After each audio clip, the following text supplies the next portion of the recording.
E aí galera antenada no estúdio, beleza mesmo? Sou o professor Alex Homero e hoje eu vou trabalhar com vocês a parte de artes, galera. Nessa primeira aula, vamos abordar conceitos e funções da arte e também o primeiro grande movimento, a pré-história, beleza? Tudo isso com questões para você, essa é a ideia do Estúdio Questões e acompanha a gente aí nas redes sociais, beleza? Antes de tudo, vamos conhecer como se divide a história da arte, pessoal? Vamos lá? Primeiro que nós temos a cronologia. Pré-história, que a gente vai abordar hoje. Da pré-história a gente vai lá para a Antiguidade Oriental, onde trabalhamos a arte egípcia, a arte grega, e você vai ter tudo na sequência aqui, ó, para você, tranquilidade? Depois a Antiguidade Clássica, pessoal, se liga nessa. Cultura greco-romana é o berço da nossa civilização. Na história, nas artes, na cultura como um todo, beleza? Aí vamos para a Idade Média, ou Ocidental Medieval, que é onde nós vamos estudar o período bizantino, o período românico, o período gótico.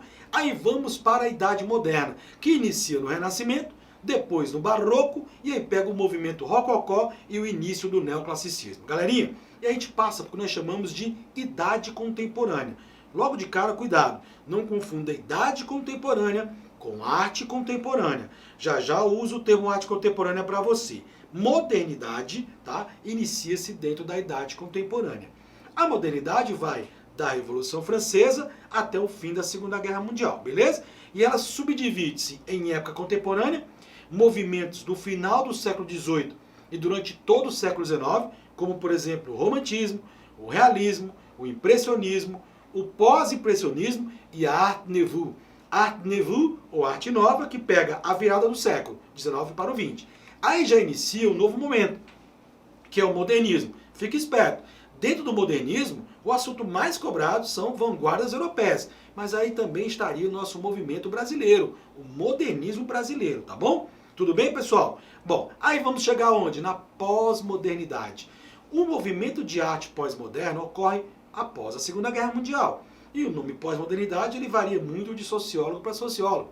Por exemplo, o Bauman vai usar a expressão modernidade líquida. Todos os movimentos pós-modernos são chamados de arte contemporânea. Atenção, então é sinônimo, tá? Quando você falar arte pós-moderna, você estará falando de arte contemporânea. Tudo bem? Beleza mesmo? É a dica estúdio. É a mesma coisa, às vezes, na questão você tende a se confundir, mas não se preocupe. Os movimentos pós-modernos são movimentos de arte contemporânea. Aí nos anos 50, quero destacar o expressionismo abstrato, na verdade começa já nos anos 40, op art, arte cinética, pop art. Aí cada década, gente, muito movimento surgindo. Notou uma coisa? Nós passamos muito tempo ali em alguns períodos da história da arte, Idade Média, por exemplo, Idade Moderna, e agora que em uma década só, você tem 3, 4 movimentos diferentes. Uma das grandes características da arte contemporânea é essa efemeridade. Em movimentos ele só vai aumentando cada vez mais, tá bom? Outra observação importante, galerinha. Anos 50, anos 60, anos 70, anos 80 e 90. Os 90 vêm até o dia de hoje. Por exemplo, arte digital, videogame, é tão comum no nosso cotidiano para diversão. Muito bem. Agora a gente vai trabalhar o seguinte, conceitos básicos da história da arte. E aqui no estúdio você vai ter todos esses períodos trabalhados resolvendo questões para você. Conceitos básicos de arte. Gente, arte é uma forma de expressão humana. Você sabe qual foi a primeira forma de expressão artística? O que vocês acham? Foi a dança ou foi a pintura? Bora, sabe por que eu sei que foi a dança?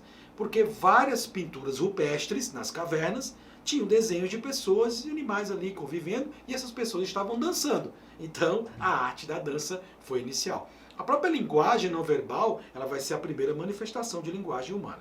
Então, a própria arte sempre foi, mesmo o cara da pré-história ali não sabendo se estava fazendo arte ou não, foi uma forma de expressar visões, ideias e mundos, tá bom? Além de sentimentos, é claro. Outra coisa importante, aí uma bela frase do Ferreira Goulart, nosso poeta da terceira fase modernista, e era crítico de arte. A arte existe porque a vida não basta. Imagina um mundo sem arte. Sem a música, sem a pintura, sem as esculturas, sem esses prédios, essa arquitetura fantástica que em vários lugares do mundo tanto chama a atenção da gente. E isso é complicado, né, pessoal? Bom, a arte exige um repertório estético, tanto de quem a produz, como de quem vai admirá-la, o espectador. No caso, você que vai fazer uma questão da UNB, ou de vestibulares do sul do Brasil, ou do Enem, que cobra questões de arte normalmente mais difíceis, mais complexas, você precisa ter um repertório estético, estudar. Agora, basicamente, você não precisa fazer uso da imaginação. O artista já fez. Você vai analisar a obra. Mas a imaginação, o lúdico, o entretenimento e a criatividade são expressões comuns e importantes, relevantes, para que haja uma arte ali, seja qual for a forma que ela vai se manifestar. Ou escultura, ou pintura, ou música, ou cinema, ou teatro, não é isso? Tá bom? Galera, outra coisa importante. Contexto, né? Você acha que o contexto influencia? Claro. Você percebe em obras da Idade Média, por exemplo, o teocentrismo. Você vai perceber nas obras ali do romantismo aquele momento de revolução que acontecia. Os movimentos, os artistas, eles acabam sendo influenciados pelo contexto que vivem. Na literatura isso também acontece. A literatura também é uma forma de arte, hein? Se liga aí. Usar a palavra no caso. A arte também é uma forma de você literalmente demonstrar toda a diversidade que nós temos na humanidade. Então, grupos étnicos, a diversidade ideológica, a diversidade da religião, das formas artísticas diferentes no mundo, hoje são muito mais fáceis de você perceber, porque essa globalização, esse acesso às tecnologias nos facilitam isso. E antes, como é que era? Era bem mais centrado, especialmente na questão eurocentrista, beleza?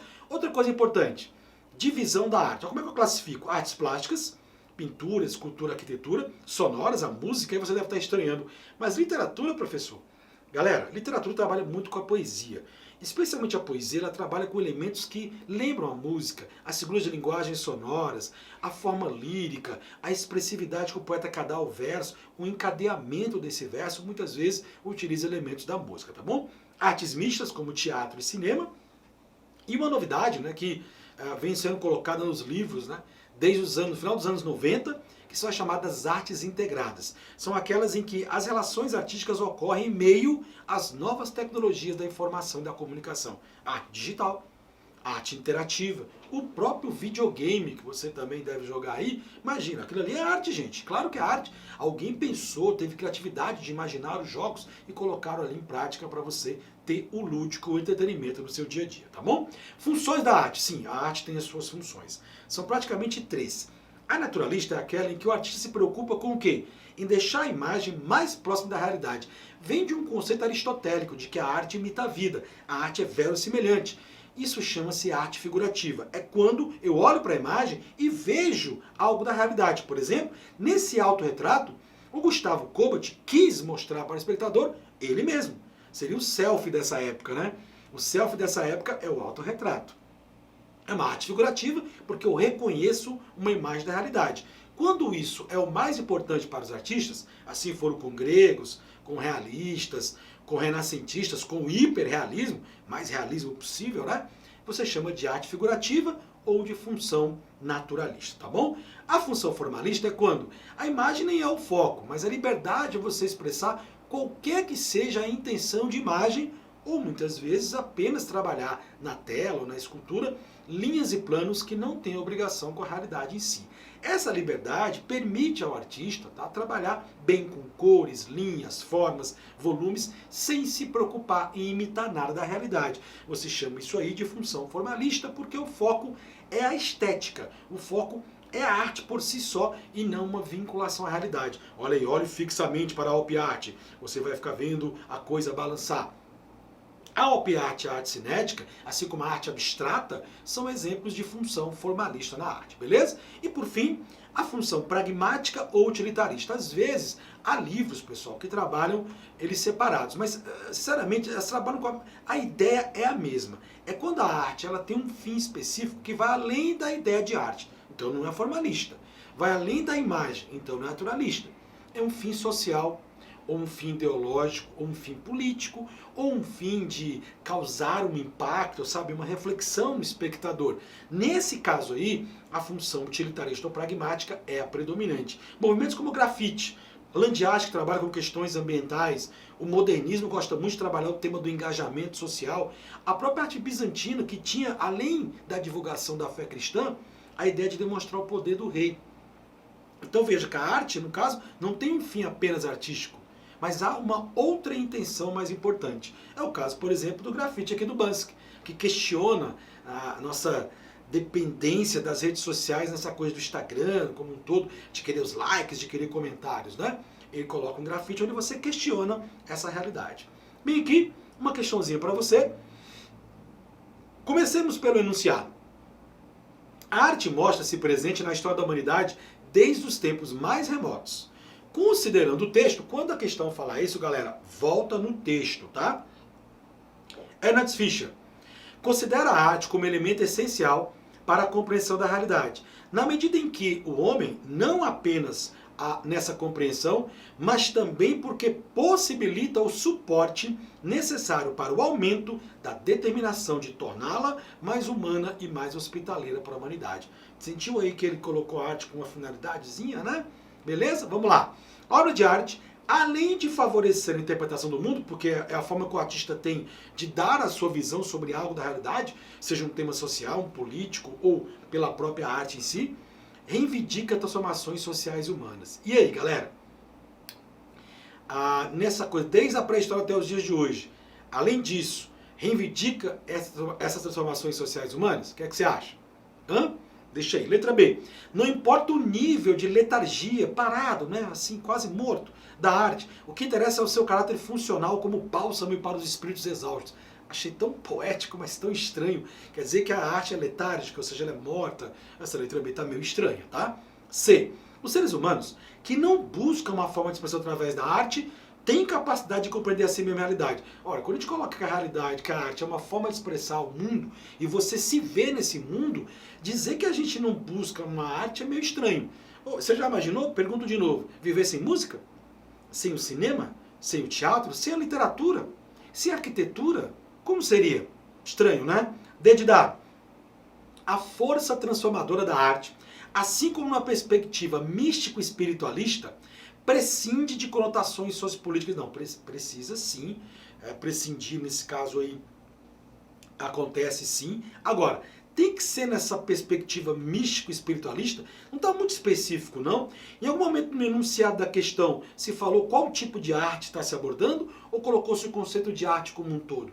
Cuidado, porque às vezes tem respostas que pedem uma afirmação mais genérica e outras mais específicas. Letra E, ou letra E, para você que está aí no Sudeste brasileiro. Se a arte acompanha as transformações do mundo, infere-se que se a arte acompanha as transformações do mundo, e se por conta da convivência atual em níveis mercadológicos, olha aí, então a obra de arte deve se adequar às exigências de mercado. Jamais. Aliás, muitos movimentos criticam isso de mercado. Principalmente a arte moderna e contemporânea critica muito isso. E aí, galera? Sem dúvida, a letra A é aquela que nos favorece mais, porque realmente, além de interpretar o mundo, nos ajuda com transformações sociais e humanas que a gente tanto vê nas obras dos artistas e eles têm as intenções, como a gente faz uma leitura disso, mesmo sem o artista ter tido aquela intenção de passar para nós. Beleza? Tem mais uma? Questão do Enem para você aí. Começa pelo enunciado, tá? O texto tematiza algumas transformações das funções da arte na atualidade. Ponto. Arte contemporânea, né? No trabalho citado, e a gente vai ter que ler o texto, o paulistano James Prats fala que usou grafite, usou arte urbana para chamar a atenção para o lixo jogado nas ruas de São Paulo.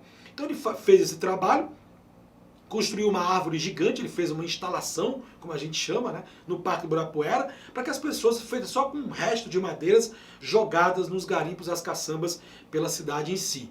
E ele queria que as pessoas reagissem a isso, né? Então, ele queria que a pessoa observasse como aquilo é jogado no lixo, como está sendo colocado aí. Olha, gente, o próprio texto já dá a ideia. Aqui, claramente, o artista fez uma arte para chamar a atenção do espectador para um fim específico, nesse caso, a questão ambiental. Por isso, a letra A chama a atenção, nesse trabalho, a reflexão sobre a responsabilidade ambiental do homem. Que você vai ver isso na arte contemporânea, no movimento chamado Land Art, tá bom? Ou seja, aqui é um exemplo de conceito que o Enem cobrou da função utilitarista. Olha a letra B de bola. A poética é importante, porque ela vai dar a metaforização. Mas nesse caso o conteúdo também é muito importante, tá? Letra C, olha, a letra C seria um exemplo de função formalista, a arte pela arte, e não é a intenção dele, tá? Letra D, uma obra ela pode ser suporte para a memória coletiva, aquela que fica, né, que permanece, que é passada. Mas nesse caso é uma coisa imediata para chamar a atenção para a questão ambiental e a questão social. Essa letra E, a gente vai ver o seguinte, tem movimentos que usam o próprio lixo para fazer arte. O Vicky Muniz fez isso. É um movimento chamado Arte Povera, ali dos anos 60, anos 70, que vai trabalhar o lixo como elemento também de arte. Beleza? Galerinha, pré-história. Eu tenho que saber da pré-história que o homem Na pré-história, ele não desenvolvia ainda a linguagem verbal, você não tem ainda as civilizações formadas, mas é um estudo muito importante e muda muito. Tudo no campo da pré-história é sugestão, pode ser, há teses, porque vão descobrindo algumas coisas novas e as coisas podem mudar. A teoria da evolução do homem já mudou, a teoria de onde o homem teria surgido, o deslocamento dele num dos continentes também já mudou. E quando se encontra algum artefato artístico, muito importante também para se estudar, obviamente, todo o trabalho social, antropológico e agora mais do que nunca artístico. Em termos de artes, a gente pensar em pré-história, a gente divide em paleolítico e neolítico. Paleolítico, o homem é nômade, por isso você vai encontrar muitos resquícios de obras, né, de pinturas e gravuras rupestres, especialmente dentro das cavernas. Onde o que você mais vê nas imagens? Cenas do que ele vivia, no cotidiano. Daí você dizer que predominantemente no paleolítico a função é naturalista, porque ele pintava aquilo que ele via. Por que eu vou ter artistas entre aspas? Porque ele não dominava a consciência para saber que estava fazendo arte, gente. Tá? No Neolítico, e é uma transição longa, de muitos séculos, tá? Do Paleo para o Neo, começa a adquirir essa consciência artística, tá bom? Uma coisa que os estudos revelaram é que muitas dessas imagens em cavernas de animais grandes, realísticos anatomicamente, onde ele usou excremento de morcego, sangue, saliva, carvão para poder pintar, por isso que ficaram tão resistentes, protegidos nas cavernas, sem a ação da natureza e da ação humana também. Se estudou que muitos animais grandes que ele pintava, ou seja, em tamanho real, era uma forma dele perder o medo daquele animal quando ele tivesse que enfrentá-lo para a sobrevivência. Tá esse caráter místico que é atribuído, esse caráter mágico aos animais pintados, a essa simbologia da imagem. Olha alguns casos aí, ó. Você tem bisontes, né? Você tem cervos, a questão da mão, né? Já faziam reprodução, então eles começavam a usar a arte como uma forma de passar o tempo naquela caverna. E está aí até hoje, tanto na França como no Brasil, na região da Serra da Capivara, lá no Piauí, há registro dessas pinturas rupestres ainda em muita evidência, tá? Quando eu vou para o Neolítico, eu tenho uma grande mudança. Pedra polida, o homem se fixou, mais tempo para se dedicar à arte, domesticou os animais e começa a desenvolver um trabalho artístico, porque agora ele tem tempo para isso, mais pautado na abstração, na emoção, na imaginação, porque ele passou por mudanças culturais e mudanças biológicas muito importantes. Ou seja, a noção de que está fazendo arte é no Neolítico. Até cerâmica, desenho, o aspecto decorativo e abstrato está sacramentado. Beleza? Também domina mais a questão da espiritualidade. Vamos lembrar que na transição do Paleo para o Neo, eu tenho lá as deusas Vênus, né, porque eles louvavam as mulheres grávidas, porque elas mesmas geravam vida. Depois ele aumenta essa gama espiritualista, porque ele começa a olhar para o céu. Então ele vai notar a ideia do céu, vai ter a noção da água. Então ele começa a construir monumentos em lugares altos. Por exemplo, Stonehenge, um exemplo de arquitetura. Sim, a arquitetura nasce lá no Neolítico. Os vasos e as pinturas são muito mais bem trabalhadas, com mais detalhes e com aspectos decorativos, o que sugere já uma intenção artística muito forte por parte dessa galera lá do Neolítico, beleza? Então uma questãozinha para nós, questãozinha estúdio, hein? Exclusiva para você, ó. As manifestações artísticas foram e são importantes para estudar e descobrir novos aspectos das grandes civilizações do passado, como por exemplo a pré-história, tá? A pintura paleolítica. E aqui eu tenho um exemplo. Ó, o animal aqui, ó, o bisonte, caverna de Lascaux. Você vê o mais figurativo possível. Eles pintavam aquilo que eles viam. Tudo bem? Beleza. Em cima disso aqui, galera, possivelmente, tudo que é pré-história é possível, sugere, se é uma tese e tal. Foi produzida como assim? Com tintas extraídas da natureza, em especial flores e cascas de árvores, o que justifica os traços fortes. Opa, essa letra A é no Neolítico, onde ele explora mais a natureza e começa a conhecer, ele pesquisa, ele treina, ele testa. Paleolítico, galera, só é mesmo o carvão, o excremento de morcego, a coisa mais simples possível, tá bom? Que é, no caso, a letra B de bola, a nossa resposta. Sangue está dos animais, por isso que as figuras se assemelham tanto aos mamíferos e silhuetas humanas. Além desse sangue, a saliva, o excremento de morcego também e o carvão eram utilizados. Letra C, não tem esses pincéis de pedra, cores puras, nem se sabe a teoria das cores a essa altura ainda, tá bom? Letra D de dado, uma tinta forte, aí é neolítica, né? Nesse caso aqui, as pedras não vai produzir tinta, ele vai extrair essa tinta da natureza, mas é lá no Neolítico, como eu citei na letra A. Então a letra A está certa, mas para Neolítico. A letra B é a correta porque é Paleolítico. E letra E, Não. Os animais não são superiores, eles colocam para perder o medo deles quando for para caça. Seres superiores, ele vai ser primeiro as mulheres, são as deusas Vênus, depois os seres do céu, né, os elementos da água, a questão da espiritualidade vai ser através de construções chamados monumentos megalíticos. Beleza, galerinha? Somos Studium e estamos com você nos vestibulares.